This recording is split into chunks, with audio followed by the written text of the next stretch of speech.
तो बड़े जतन के बाद एसएस राजामौली ने अपने आने वाली फिल्म एसएसएमबी 29 का रिवील कर दिया है और अपनी दुनिया के बारे में एक छोटा सा ग्लिम्स भी दिखा दिया कि ये कहानी होने कैसे वाली है। एंड यस, मुझे देख के काफी अच्छा लगा एंड मैं उसके बारे में काफी सारी बातें करना चाहता हूँ। जहाँ अब इस पूरे ग्लिम्स को देखने के बाद मैं थोड़ा सा हैरान भी हुआ कि जो इतना बड़ा ग्लोब थ्रॉटर और टाइम थ्रॉटर इवेंट उन्होंने इस मूवी के लिए चूज किया है, क्या वो उसे कंप्लीटली एक 3 घंटे की फिल्म में बता पाएंगे, या फिर जब ओरिजिनल मूवी 2027 में रिलीज होगी तब उसके एंड में ग्रैंड रिवील होगा कि एक मिनट ये एक 2 पार्टेड इवेंट है या फिर एक 3 पार्टेड ट्रिलॉजी होगी। अब खैर जब वो होगा सो होगा 2027 में।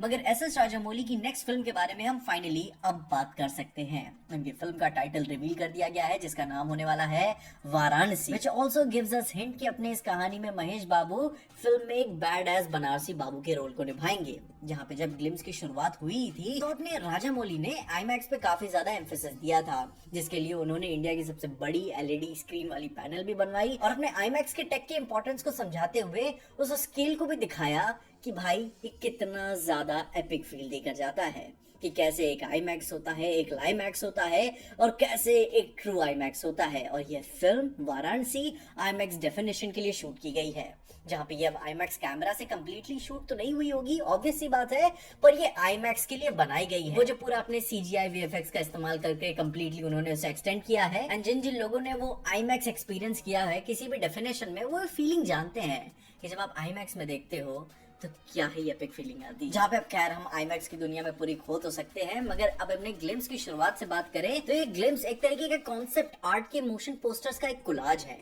एंड वो अपने आप में ही एक बहुत ही बड़ी बात है। जो जो चीजें उन्होंने इस कहानी में दिखा दी हैं, स्केल देखकर ही आप पूरा दंग रह जाते हो। जहाँ पे फिर अपने ग्लिम्स की शुरू होते ही अपने सबसे पहला शॉट हमें देखने को मिलता है वाराणसी का, अपने दुनिया का सबसे पहला शहर, वो भी 512 कॉमन एरा का एक एरियल शॉट हमें देखने को मिलता है। जिसके बाद नेक्स्ट शॉट में ही अपने ऋषि मुनि हवन करते हुए नजर आते हैं। जो कि आपको क्लैरिटी देने के लिए बता दूं, ये अपनी करंट टाइमलाइन में जहां से कहानी शुरू करने वाले हैं वो 2025 यानी कि आज से 513 साल पहले जा चुके हैं कहानी को कंटिन्यू करने के लिए। एंड फिर जो अपने नेक्स्ट शॉट में हमें 2 साल आगे टाइम पे लेकर जाते हैं जब 2027 में मूवी रिलीज होगी। और वहां हमें ये बात देखने को पता चलती है कि 2027 में इस दुनिया में एक एस्टेरॉइड गिरा था, जैसे नाम दिया गया है एस्टेरॉइड संभावी। जहाँ पे अगर संभावी वर्ड को संस्कृत में देखें तो इसकी मीनिंग आती है द कॉन्सर्ट ऑफ शिव और बिलोंगिंग ऑफ शिव, जिसे अपने गॉडेस पार्वती से भी जोड़ के देखा जाता है। जहाँ पे अब उस एस्टेरॉइड में ऐसा क्या गिरा जो कि अपने भगवान शिव से कनेक्टेड है, उनको बिलोंग करता है, वो तो बात हमें फिल्म में ही पता चलेगी। लेकिन अभी के तौर पे मान के चल सकते हैं कि फिल्म में एक बहुत ही बड़ा फुल सर्कल मोमेंट होगा,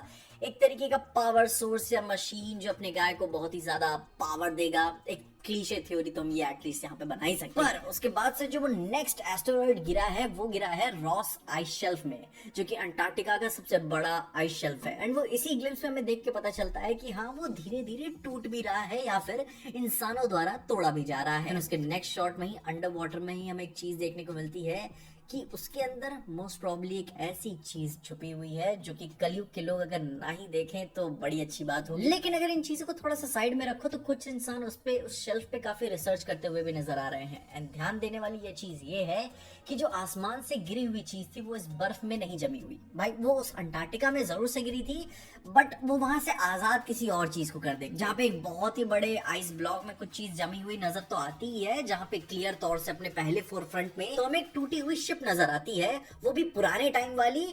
मगर मेरे को कुछ लग रहा है कि हाँ कुछ हॉरिफाइंग चीज अंदर और भी छुपी हुई है जो जिसको निकालना नहीं चाहिए। मतलब कि मोटी मोटा हिसाब ये लगा सकते हो कि राजामौली इस बार गॉड्स एंड मॉन्स्टर्स वाले रास्ते पे जा रहे हैं प्रॉबेबली, जहाँ पे इस बार वो बर्फ से टाइटन्स को निकाल कर अपने हीरो से लड़वाएंगे। एंड मुझे नहीं पता कि वो कैसे करवाएंगे, पर हालांकि इसे एक्सप्लिसिटली मेंशन तो नहीं किया गया है इस ग्लिम्स में, मगर काफी ज्यादा डॉट्स कनेक्ट हो जाते हैं। जहाँ पे उस अंडर वाटर में एक टूटी हुई बोट तो हमें नजर आती है।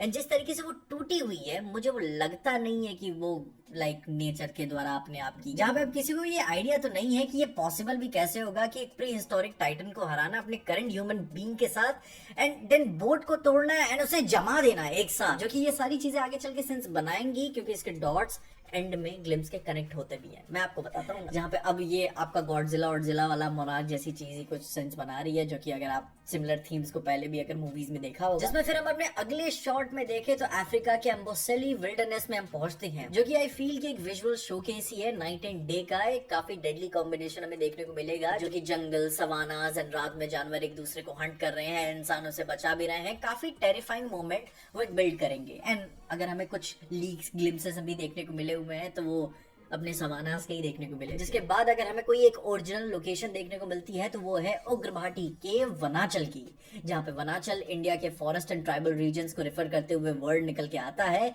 स्पेशली एसोसिएटेड है states like Jharkhand and Chhattisgarh, पर इस शब्द के साथ वो कहीं भी जा सकते हैं। और फिर उसी के साथ साथ वहीं पे माँ काली की मूर्ति सिर धड़ से अलग रहते हुए ऊपर से एक महिला लाल साड़ी में गिरते हुए नजर आती है, जो कि बहुत हद तक क्या प्रियंका चोपड़ा ही होंगी।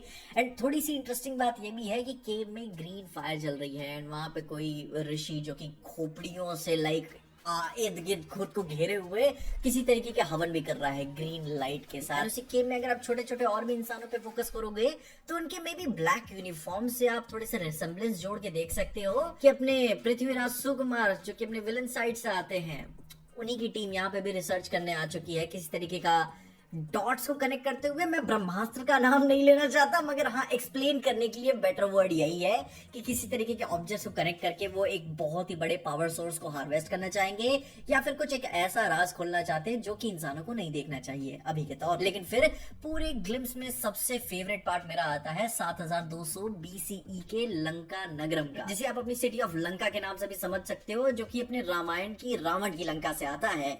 और वो पूरा शॉट इतना ज्यादा बैड है, मैं क्या ही आपको ये होता है एक्चुअल में ट्रूली रामायण के बैटल ग्राउंड की फाइट की ग्लिम्स को दिखाना।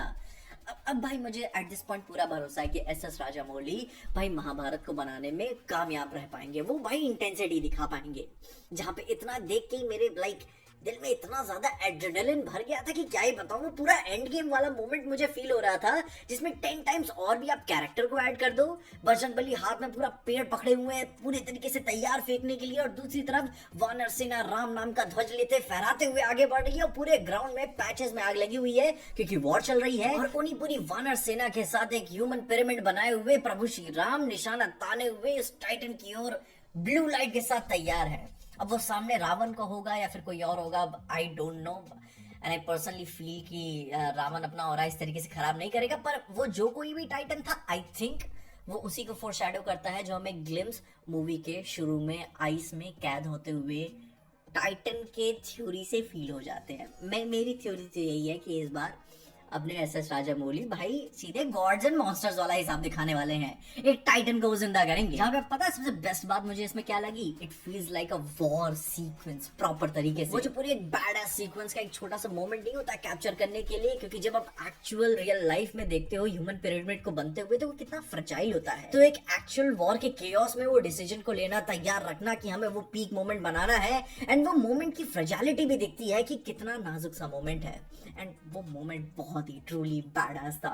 कॉन्सेप्ट आर्ट ही इन्होंने इतना कमाल का बनाया हुआ है, पता नहीं फिल्म कैसे होगी। जिसमें फिर ये बात कह सकते हो कि कल की मूवी में जैसे पास्ट एंड प्रेजेंट का एकदम अमेलिगेशन दिखाया गया था, कि अपने पास्ट के भी काफी बैडअस मोमेंट्स हमें दिखाए गए थे इंक्लूडिंग प्रेजेंट के, तो उस तरीके से वो कुछ मोमेंट्स हमें इस फिल्म में दिखाते हुए नजर आ सकते हैं। मगर उसके बाद जो हमें ग्लिम्स में अगला शॉट देखने को मिलता है वो है मणिकर्णिका घाट का, जहाँ पे अपने वाराणसी में लोगों को मुक्ति दी जाती है। एंड वहीं पे उस लास्ट राइड्स वाली जगह पे ही घाट से ही निकलती हुई एक ब्लू लाइट आसमान में जाते हुए नजर आ रही है, जो कि आई फील कि हाँ भाई वो किसी चीज को जिंदा कर रही है जिसको नहीं करना चाहिए था, जो कि वही लाइक लाइफ एंड डेथ वाले मेटाफोर को करेक्ट करता है। अब बनारस में बहुत सारे घाट हैं, पर मणिकर्णिका घाट को चूज करने वाला वही हिसाब है कि उस मोटिव को कनेक्ट करना। ये वो हॉरर आ रहा है जैसे रामायण के युद्ध में अपने प्रभु श्री राम ने शांत करके रखा हुआ था। एंड देन फाइनली हमें एक लाइव एक्शन मूवमेंट देखने को मिलता है अपने महेश बाबू का, जो कि वो अपने बनारस में है। भोलेनाथ का त्रिशूल पकड़ना तो काफी इंपॉर्टेंट हो जाता है, और साथ ही साथ नंदी पे सवार है। वो भी अगर ये सीन मूवी में ट्रू होता है, दैट मीन्स कि हमें बनारस में भी फाइट देखने को मिलेगी। वो भाई शॉट तो काफी कूल है एंड मैं उम्मीद भी करता हूँ कि एक बैड एज मोमेंट हमें देखने को बाकी अब इसके अलावा मुझे ये पूरा ग्लिम्स पसंद आया एंड ये मैं कहता हूँ ये होता है कि कहानी के ग्लिम्स को अच्छी तरीके से दिखाना। कितना कुछ उन्होंने कहानी के बारे में बता दिया बिना कुछ स्पॉइल किए एंड मैं पर्सनली इस तरीके की कहानियों के लिए बहुत ही ज्यादा एक्साइटेड रहता हूँ जो अपनी हीरो से ज्यादा अपनी दुनिया को इंपॉर्टेंस देते हैं। मजा आई देख के भाई से एंड मैं 100% इसे देख के कह सकता हूँ कि एक कल्चरल फिनोमेना बनेगी फिर से, सिर्फ इंडिया में ही नहीं बल्कि पूरी दुनिया के लिए। एंड इस फिल्म की मार्केटिंग देख के शुरू से ही आइडिया लग रहा है कि पूरी फील्डिंग सेट करना चाहते हैं, क्योंकि पिछली बार तो लेट में ऑस्कर्स को शुरू किया हुआ था, वो भी अपने वर्ल्ड के प्रमोशंस में भी उन्होंने काफी ज्यादा हैसल्स किए हुए थे, मगर इस बार वो पूरी तरीके से तैयार रहेंगे बाफ्ता, गोल्डन ग्लोब्स, ऑस्कर सब चीज के लिए। एंड ये सिर्फ पैन इंडिया मूवी नहीं बन रही है, राजामौली इस बार ट्रू पैन वर्ल्ड मूवी बना रहे हैं और इस इवेंट के लिए पूरी दुनिया 2027 का इंतजार करेगी। बाकी अब तैयार है ना, हॉलीवुड वालों की तरह ये भी अपनी फिल्म के टीजर ट्रेलर्स को 3-6 महीने पहले ही ड्रॉप कर देंगे, क्योंकि इस मूवी को इंटरनेशनली मार्केट करना, आईमैक्स के लोगों के लिए मार्केट करना बहुत ही जरूरी है। बाकी इसके ऑफिशियल गेम्स के बारे में मैं और भी ध्यान से इसको नोटिस करूंगा और इसके बारे में और भी कई सारी बातें की जाएंगी, मगर तब तक के लिए आपने कुछ डिटेल्स एंड नुआंसेस अगर इस ग्लिम्स में नोटिस किए हैं तो उसके बारे में मुझे कमेंट्स में जरूर बताना, हम उसके बारे में अपनी नेक्स्ट वीडियो में जरूर से बात करेंगे। मगर तब तक के लिए